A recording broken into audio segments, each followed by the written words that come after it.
Hello' বন্ধুসকল, স্বাগতম জনাইছোঁ অন্য এটি নতুন ভিডিঅ'লৈ। গা পা ধুই আহি গ'লোঁ। আজি দেওবাৰ হয়, গতিকে ভাবিলোঁ ব্লগটো আৰম্ভ কৰোঁ। আৰু আজি ৰাতিপুৱা বহুত সোনকালে উঠিলোঁ, মানে গোসানী সাৰ পালে যে তাইৰ লগতে উঠিলোঁ। কিন্তু আকৌ এতিয়া তাই শুলে, কিন্তু আমাৰতো আৰু শুবলৈ সময় নাই। আৰু আজি ঘৰত সৰুকৈ অনুষ্ঠান এটাও আছে। অনুষ্ঠান মানে কৈছিলোঁ মই আগৰটো ব্লগত, দেউতাৰ বছৰেকীয়া সকাম পৰিছে, পুথিপাঠ হ'ব সেয়াই। আৰু তাৰপিছত মাহঁতে সেয়া যোগাৰত ব্যস্ত হৈ আছে। মইতো নৈমানুৰ লগতে লাগি আছিলোঁ ৰাতিপুৱাৰ পৰা।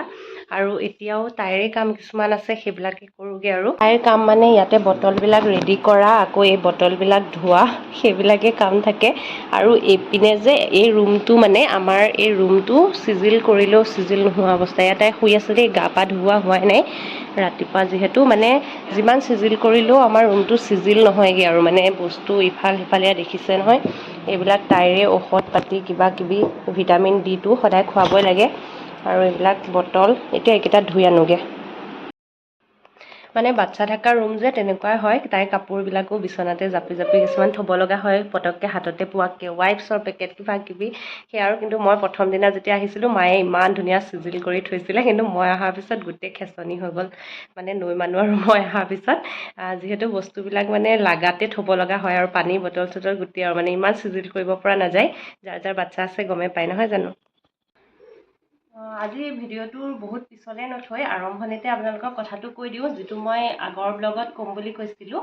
সেই কথাটো হৈছে এই পাৰ্চেলটোৰ কথা। পাৰ্চেলটো আহিছিলে, দেখিছিলে আপোনালোকে ব্লগত, আৰু ইয়াৰ লগত জড়িত এটা ঘটনা আছে বুলি মানে কৈছিলোঁ। সেই বিষয়টো ক'বলৈ ওলাইছোঁ। আচলতে এই খামটো দেখিছেনে, এয়া ফাটা এনেকুৱাকৈয়ে মানে স্পীড পোষ্টত আহিছে।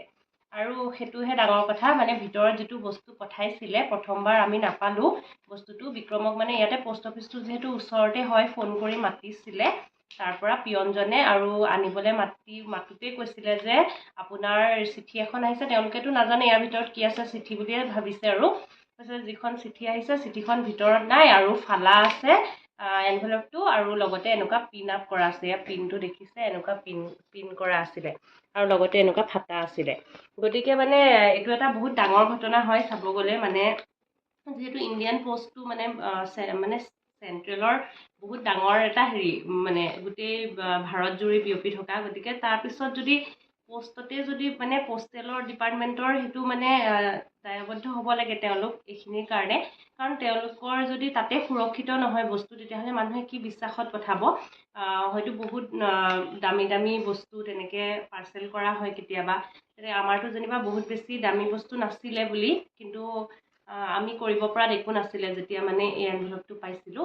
কিন্তু বিক্ৰমে অনলাইন এটা মানে কমপ্লেইন ৰেজিষ্টাৰ কৰিছে, কিন্তু তাৰ এতিয়া কি ফলাফল আহে সেইটো ক'ব নোৱাৰিম। কিন্তু পিছত আকৌ যোৱাকালিৰ যিটো ব্লগ আছিলে, সেই ব্লগত আপোনালোকে দেখিছে আমি পাৰ্চেলটো আকৌ এবাৰ পালোঁ। আৰু পালোঁ মানে সেইটো আকৌ তেওঁৱে পঠাইছে, যোনে আমালৈ পঠাইছিলে বস্তুটো।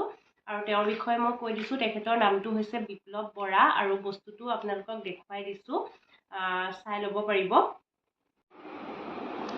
এয়া যোৱাকালি পাৰ্চেলটো খোলাৰ সময়ৰ ভিডিঅ'। এইটো পাৰ্চেল যিহেতু আকৌ এবাৰ পঠালে, বস্তুটো কি হয় আপোনালোকক দেখুৱাই দিওঁ। এয়া পেকেট এটা আহিছিলে, আগৰবাৰো এনেকৈয়ে আহিছিলে, আৰু কোনোবাই উলিয়াই লৈ গ'ল। আচলতে বেলেগ বস্তু বুলি ভাবিছিলে চাগে, কিন্তু এইটো আমাৰ নৈ মানুহৰ কাৰণে এটা ইভিল আই ষ্ট'ন আমি অৰ্ডাৰ কৰিছিলোঁ। এইটো মানে লগত ৰাখিলে বহুত ভাল বুলি কয়, সৰু বাচ্ছাৰ কাৰণে নজৰ নালাগে বুলি কয়, আৰু তেনেকুৱা বহুতখিনি আৰু পজিটিভ এনাৰ্জি থাকে। এইটো বস্তুটো চাওক, ভালকৈ দেখাইছোঁ, এইটো পিন্ধাই থ'ব লাগে। আৰু যদি মানে কোনোবাই ভাবে মানে তেনেকৈ যদি বিশ্বাস কৰে, তেতিয়াহ'লে আনিব পাৰে অৰ্ডাৰ কৰি তেখেতৰ পৰা। গতিকে মই তেখেতৰ কথাখিনি কেনেকৈ কণ্টেক্ট কৰিব পাৰিব কৈ আছোঁ বাৰু। আৰু এইটো বস্তু হয় আমাৰ গোসানীৰ কাৰণে অনা, যিটো যোৱাবাৰ হেৰাই গৈছিলে। আচলতে এই বস্তুটো বহুত বেছি গুৰুত্বপূৰ্ণ এটা বস্তু হয়, যিটো এভিল আই বুলি কৈছোঁ সেইটো। আৰু বিপ্লৱ বৰা তেখেত ৰেকি লাইট বুলি যিটো ফেচবুক পেজ আছে, আপোনালোকে চালে গম পাব, তাৰে স্বত্বাধিকাৰীও হয়, আৰু মানে ৰেকিৰ গ্ৰেণ্ড মাষ্টাৰ হয়। গতিকে তেওঁৰ পৰা শিকা বহুতখিনি শিষ্যও আছে বাৰু, গতিকে তেওঁলোকে ভালকৈ জানিব। কিন্তু আমি ৰেকি শিকা নাই যদিও তেখেতৰ মানে সেইখিনি ফ'ল' কৰোঁ। আৰু যিহেতু আমাৰ নৈ মানুহৰ কাৰণে বস্তুটো অৰ্ডাৰ কৰিছিলোঁ, আৰু প্ৰথমবাৰ তেনেকুৱা হোৱাত বহুত বেছি বেয়া লাগিছিলে। পইচাটো আগতীয়াকৈ দিছিলোঁ, তেওঁ পঠাই দিছে, আৰু তাৰপিছত মানে মাজতে কোনোবাই কৰিলে বদমাচিটো। যিটো আৰু আমাৰ হাতত নাছিলে একো কৰিব পৰাত, কিন্তু তাৰপিছত তেখেতক জনোৱাত তেওঁ আকৌ পিছৰবাৰ বিনামূল্যে আমালৈ আকৌ বস্তুটো পঠাইছে। গতিকে তেওঁৰ ওচৰতো বহুত বেছি কৃতজ্ঞ আৰু মানে বহুত ভাল মানুহ আৰু, যিটো মানে পজিটিভ হেৰি পালোঁ তেখেতৰ পৰা। গতিকে বহুত বেছি ভাল লাগিলে। পইচা দিম বুলি কওঁতেও তেখেতে নালাগে বুলি ক'লে। গতিকে সেইটোতো তেখেতৰ ভুল নাছিলে, যিহেতু কোনোবা বেলেগে বদমাচিটো কৰিছে। ইয়াত ধুনীয়াকৈ টেগ মাৰি তেখেতে পঠোৱাৰ পিছত হৈছে ঘটনাটো, কিন্তু তাৰপিছতো তেখেতে আকৌ এবাৰ পঠাইছে। গতিকে তেখেতলৈও এই সুযোগতে আকৌ এবাৰ ধন্যবাদ দিলোঁ। তেখেতেতো ভিডিঅ'টো চাবলৈ নাই নাজানো, কিন্তু আপোনালোকেও ইচ্ছা কৰিলে ফ'ল' কৰিব পাৰিব আৰু তেখেতৰ পৰা তেনেকুৱা ধৰণৰ বস্তু লাগিলে কিবা অৰ্ডাৰো কৰিব পাৰিব। আজিৰ অনুষ্ঠানটোৰ কাৰণে চাদৰ মেখেলা এযোৰকে পিন্ধি ল'লোঁ। এতিয়া পুথি পঢ়া ষ্টাৰ্ট হ'ব অকণমান পিছতেই, খুৰা আহি পালে। গতিকে মাৰ কাপোৰ এযোৰকে উলিয়াই পিন্ধিলোঁ, কিন্তু ইস্ত্ৰি কৰিবলৈও সময় নহ'লে। নৈ মানুহ শুই আছিল কাৰণে লৰালৰিকৈ পিন্ধি ল'লোঁ আৰু এনেকৈ। আৰু ড্ৰয়িং ৰুমটোতে এনেকৈ মানে অনুষ্ঠান ভাগৰ কাৰণে জেগা মোকলাই লোৱা হৈছে। ইয়াতে পুথি পঢ়া হ'ব। আৰু পাকঘৰত এয়া মাহঁতে চাহৰ যোগাৰত লাগিলে, যিহেতু খুৰা আহি পালে, যিগৰাকী খুৰাক পুথি পঢ়িবলৈ মতা হৈছিলে।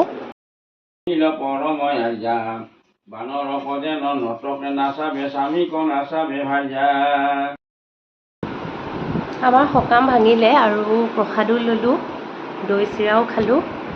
দৈ চিৰা মিঠাই তেনেকৈ খাই ল'লোঁ। আৰু দুপৰীয়াৰ ভাত আজি দেৰিয়ে হ'ব, কাৰণ এতিয়া 2টা বাজি গ'লেই আৰু এতিয়াহে মানে বনাব, যিহেতু অনুষ্ঠানটো শেষ হোৱা নাছিলে, দেৰি হৈছে শেষ হওঁতে, সেইটো কাৰণে। আৰু মই কাপোৰ কানি সলাই দিলোঁ, কাৰণ মানে নৈ মানুহকো ফিটিং কৰাব থাকে আৰু গৰমো যথেষ্ট পৰিছে। চাদৰ মেখেলা পিন্ধি থকাটো টানেই, যদিও বা বোৱা, তথাপিও অকণমান দিগদাৰ হয়। মানে অভ্যাস নোহোৱা নিচিনা হৈ গ'ল প্ৰেগনেঞ্চিৰ সময়ৰ পৰাই। গতিকে আৰু সলালোৱেই। ফুট লৈছিলোঁ মগু দি। সন্ধিয়া লাগিলে আৰু আজি যে একদম সময় পোৱা নাই। ব্লগটো মানে তেনেকৈ আধাতে ৰ'ল দুপৰীয়াৰ পৰা, আৰু দুপৰীয়া ভাত পানী খাই মানে আলহীৰ লগতে ব্যস্ত। আজি আলহী আহিয়ে আছে, এজন দুজনকৈ, মানে মাৰ লগৰ তেনেকৈ আহিলে, ওচৰৰে আৰু আলহী আহিলে। গতিকে আলহীৰ লগত কথা বতৰা পাতোঁ, আকৌ নৈ মানুহ যেতিয়া উঠে তাইৰ লগত ব্যস্ত হওঁ। একদম সময় পোৱা নাই, তেনেকৈ সময়খিনি গৈ আছে। এতিয়া অকণমান আজৰি হৈছোঁ, এইমাত্ৰ আলহী আকৌ গ'ল। মানে খবৰ লোৱা, নৈ মানুহৰো খবৰ লোৱা আলহীও আহি আছে। মাৰ লগৰ খুৰী এগৰাকীও আহিছিলে, এইমাত্ৰ গৈছে। বাকী বিক্ৰম আৰু সোণে গৈছে বজাৰ কৰিবলৈ। আৰু মই, মা, নৈ মানুহ আছোঁ। নৈ মানুহ অকণমান শুই আছে, সেইটো কাৰণে মানে সময় পাই বোলো আকৌ শ্বুট কৰোঁ, যিহেতু ব্লগটো কৰিছিলোঁ, আজিয়ে শেষ কৰিম বাৰু, চাই থাককচোন। নৈ মানুহৰ কামখিনি সামৰি এতিয়া মই পাকঘৰত। আজি প্ৰথমবাৰ আহিছোঁ, ইমান দিন হ'ল ইয়াতে ওৰাঙত অহা, আৰু আজি প্ৰথম সোমাইছোঁ পাকঘৰত, মানে এইবাৰ অহাৰ ভিতৰত দেই। তাৰমানে কথা এটা হ'ল, মই ভাবিছিলোঁ আজি পোলাও মাংস বনাম বুলি।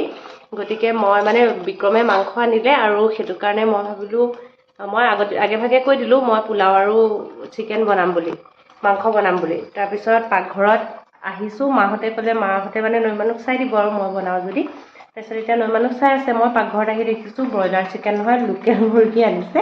আৰু লোকেল মুৰ্গী মই ভালকৈ বনাব নাজানো। মোৰ আহিয়ে মূৰটো ঘূৰালে, মই এতিয়া কি কৰিম কি নকৰিম হৈছোঁ। কিন্তু উপায় নাই আৰু, বনাম বুলি ভাবিলোঁ যেতিয়া বনাওঁ, আৰু গ্ৰেভিকে বনাম বুলি ভাবিছোঁ, কাৰণ জোল বনালেতো আৰু বেয়া হ'ব। আৰু পোলাও নবনাওঁ, পোলাও বনোৱাটো কেঞ্চেলেই কৰিলোঁ। এতিয়া ভাতেই বনাইছোঁ, ভাত দালি, এয়া দালিও তিয়াই থৈছোঁ, আৰু ভাত দালি মাংস তেনেকৈ বনাম বুলি ভাবিছোঁ আৰু ৰেডি কৰিছোঁ।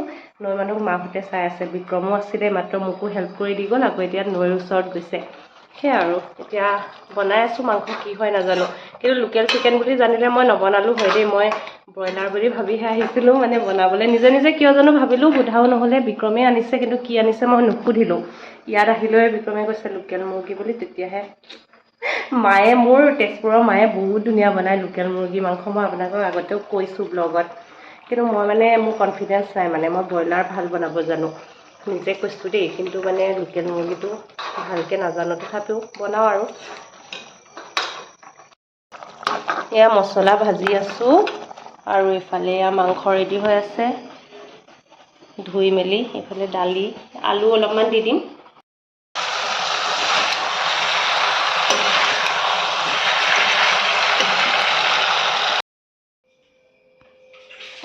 খানা বনোৱা হৈ গ'ল, এতিয়া খাব লাগে। মানে নৈৰ লগত আকৌ লাগিব গ'লোগৈ, সেইটো কাৰণে আকৌ ভিডিঅ'টো থৈ দিছিলোঁ। মাংসও হ'ল, ভাতো হ'ল, দালিও হ'ল। এতিয়া ভাত খাওঁ আৰু শুব লাগে। 10টা বজা নাই, বাজিব হৈছে আৰু। আজি ভিডিঅ'টো ইমানতে সামৰিছোঁ তেতিয়াহ'লে। আকৌ লগ পাই আছোঁ নেক্সট ভিডিঅ'ৰ সৈতে। সকলো ভালে থাকক, বাই বাই।